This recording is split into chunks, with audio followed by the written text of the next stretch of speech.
You mentioned briefly the consequences for not taking these exams. If you're doing well and getting gigs, your competitors are watching you, and so if they go on to that airman registration portal in the FAA and see that you're not current, that's where you and they report you, that's where you get in trouble.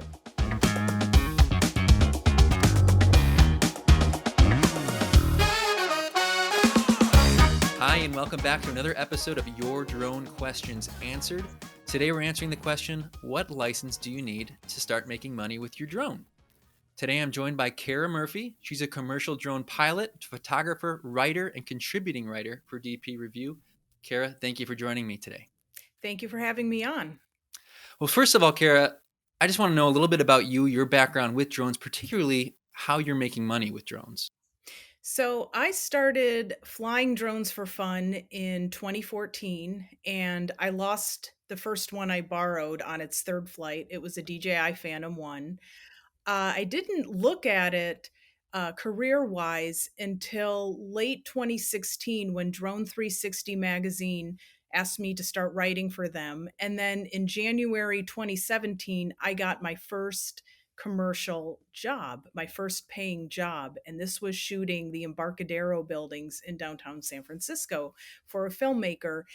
And I had to pass a certain test that we're going to talk about today in order to make money, turn a profit using my drone. Since 2017, I have worked with a variety of clients, big and small. My business is Kara E. Murphy Imagery, and it's a combination of aerial photography for clients, videography. I also sell some of my personal work as prints.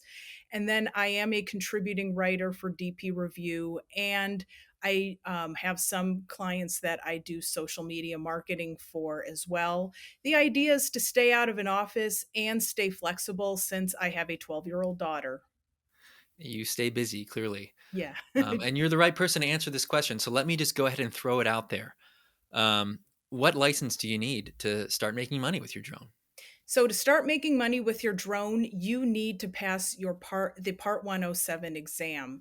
Accepting money and flying for profit without my certification being current, I could be fined in excess of $30,000 for each violation. And you do not want that, obviously. I did not have a background in aviation. I got into flying drones because I did photography and I wanted to expand to aerial photography. So I didn't know anything about sectional charts and any other aviation rules that other people who came from the aviation world might have been familiar with. You can't just cram for the Part 107. It's not like college where, okay, it's 2 hours before the test. I'm just going to cram in this information and hope for the best. It's not how this works. And also, you don't want to cram and just hope that you pass because this is your career and you have to be knowledgeable. And passing the Part 107, that doesn't mean, okay, I'm done. I don't need to learn anymore. I don't need to do anything. You are always learning. You are always iterating. Because when you get out on the field and if something goes awry or if there's an emergency, you better know what to do. One question I have is just kind of between the two exams, the Part 107 and then the recurrent exam that you will be taking every 2 years afterwards. Um, is there a difference in intensity between those? Is the recurrent exam a little lighter than the Part 107, or are they both essentially kind of the same? Well, I wouldn't say they're essentially the same. So the Part 107 is a big hurdle because you are going in to a testing center. You Hmm. don't have when you take the online recurrent, you can pop up a window and Google something if you're looking at a question. uh, when you take the Part 107, all you can bring into that testing center is a valid ID proving that it is you taking Hmm. this test. And you can bring a magnifying glass because of the 60 questions that are asked on the Part 107, at least a third of those involve sectional charts. And if you've looked at a sectional chart, there's tiny little figures on there. You may need a magnifying glass to see what it is you are looking for, what kind of information you are trying to find. So, Part 107 is definitely more intense. You get 60 questions. You need a 70% to pass. So that's like a C minus, if you think of it that way. So you have up to 18 questions to get wrong. And that means, if you do the math, you have to get 42 of those 60 questions right in order to pass the first time. Now, the good news is if the facts and figures are accurate, I think they say like between 90 and 95% of test takers pass their first time. You get three multiple choice questions of these 60 questions. And so I always tell people, if you feel stumped, there's always one that is obviously wrong. Eliminate that, and then you have a 50-50 chance of getting the question right. But again, you are sitting there, you are in an exam room, there's no internet on these computers, there's nothing to look for. Mhm. So you have 2 hours. It took me about an hour, but they do give you 2 hours to go through and double check. The person at the PSI testing center administering the exam is going to walk in there with you and just walk you through really quickly how you select the proper answers and everything. And once you're done, you wave your hand. They come in and they click a button, and then it calculates your score. So you know right there whether you have passed or failed. They give you a printout, and it doesn't end there.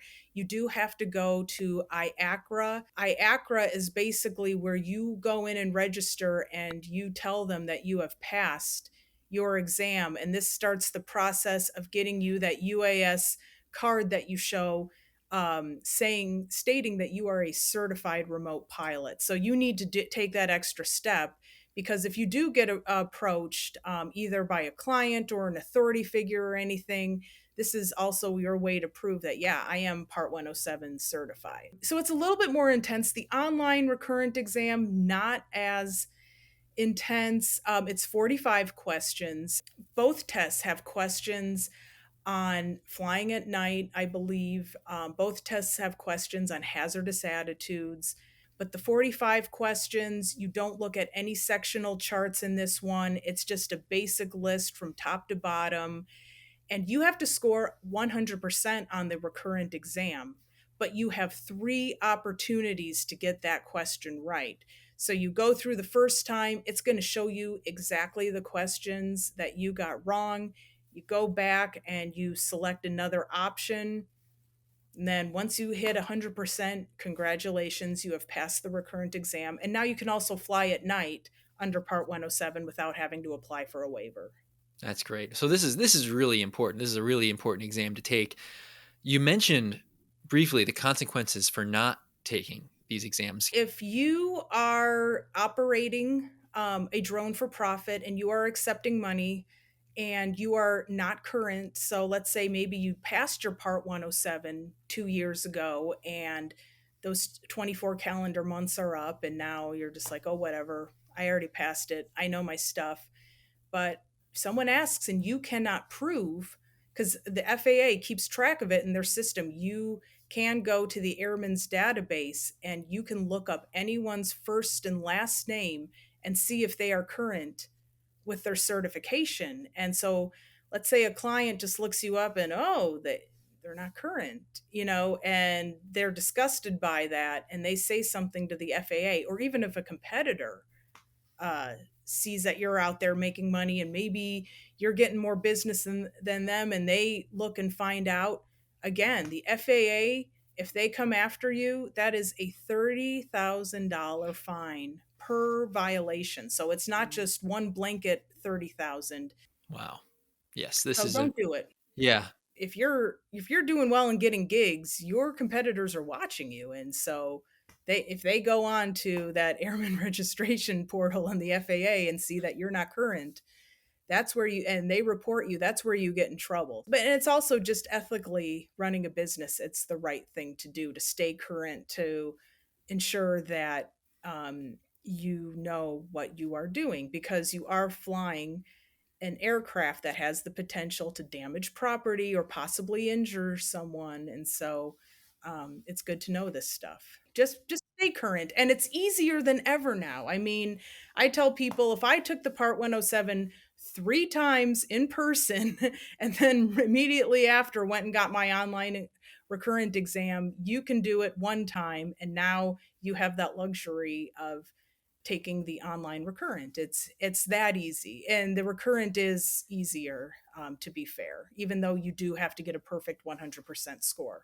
When you think about these testing centers, are they pretty accessible? I mean, would somebody have a hard time finding a center or have to travel far to get to a center to take a test? When I was taking them, I think there were 800 centers around the country.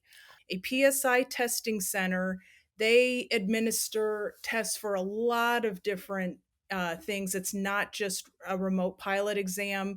There's people looking to get certified in cosmetology, they have IT certifications. There's a whole row of computers, and there are barriers between them. There is someone who sits outside this testing center. They have cameras in there, so they monitor you, make sure you didn't sneak a phone in or you're not doing anything, um, that you're not cheating.